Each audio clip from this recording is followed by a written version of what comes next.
નમસ્કાર દર્શક મિત્રો, હું છું રૂપાલી વણિજિયા. સંપૂર્ણ ન્યૂઝમાં આપનું સ્વાગત છે.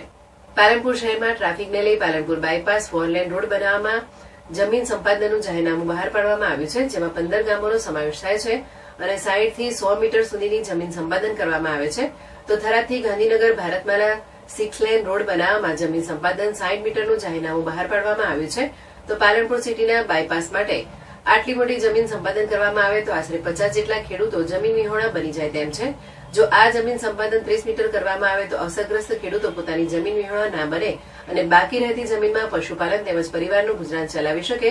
તો ઉપરોક્ત રજૂઆતને ધ્યાને લઈ ગુજરાત સરકાર તાત્કાલિક જમીન સંપાદનમાં ઘટાડો કરી ખેડૂતોની માંગણીઓને ધ્યાને લઈ સત્વરે નિર્ણય લેવામાં આવે તેવી માંગ સાથે ભારતીય કિસાન સંઘના ખેડૂતો દ્વારા પાલનપુર કલેક્ટર કચેરી ખાતે આવેદનપત્ર આપવામાં આવ્યું હતું. જો આ માંગણીને સત્વરે પૂર્ણ નહીં કરવામાં આવે તો ના છૂટકે ખેડૂતો પોતાના પરિવાર તથા ઢોર ઢાંકર સાથે અનિશ્ચિત મુદ્દતના ધરણા કરવાની ચીમકી ઉચ્ચારી હતી. 15 ગામના અસરગ્રસ્ત ખેડૂતો જે બાયપાસ નીકળી રહ્યો છે તેમાં અસરગ્રસ્ત ખેડૂતો પોતાની વ્યથા લઈને કલેક્ટર કચેરીએ આવ્યા છે. પ્રશ્નો એવા છે કે સરકાર જે બાયપાસ કાઢી રહી છે, અમને પણ ખબર છે કે વિકાસ માટે જરૂરી છે, અમે પણ એનું સમર્થન કરીએ છીએ, પરંતુ જે સરકાર જમીન સંપાદન કરી રહી છે તેમાં ખૂબ ખેડૂતોને અન્યાય થઈ રહ્યો છે. અત્યારે આજ સુધીના રોડોમાં 30 મીટરની જમીન સંપાદન કરી અને રોડ નીકળતા હતા. 6 લાઇન સુધી રોડ હોય તો પણ 30 મીટરમાં સંપાદન થતી હતી.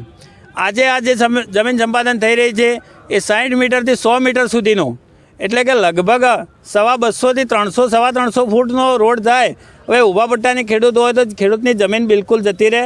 મારા 60 થી 70 ખેડૂતો એવા છે કે એમને જમીન વિહોણા થઈ જાય છે.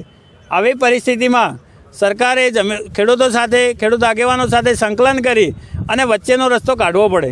ના કાઢવો પડે તો આ 15 ગામના જે ખેડૂતો છે એ ખેડૂતો જમીન વિહોણા થાય. એમને જોડે બીજે સરકારને જમીન આપવા માટેની પણ કોઈ જોગવાઈ નથી.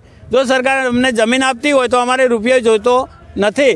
અમે પૈસા માટે નથી જીવતા, પરંતુ અમારા છોકરા રખડી જાય એમને કોઈ રોજગારમાં આપવા માટે કે જમીન આપવા માટેની પણ સરકારને જોગવાઈ નથી.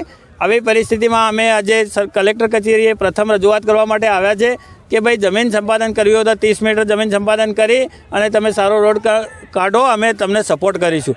જો આવું નહીં કરવામાં આવે તો આવનાર સમયમાં અનિશ્ચિત મુદ્દતના ધરણા થશે, ખૂબ મોટા કાર્યક્રમો થશે અને ખેડૂતો ના છૂટકે આંદોલન પર ઉતરશે. અને આવું નહીં કરે સરકાર તો જે મારા જમીન વિહોણા ખેડૂતો થઈ જાય છે, બહેનો થઈ જાય છે, વિધવા બહેનો છે, આ કદાચ આત્મહત્યા કરશે તો એની પણ જવાબદારી સરકારને લેવી પડશે અને સરકારને એમાં પીસમાં આવવું પડશે.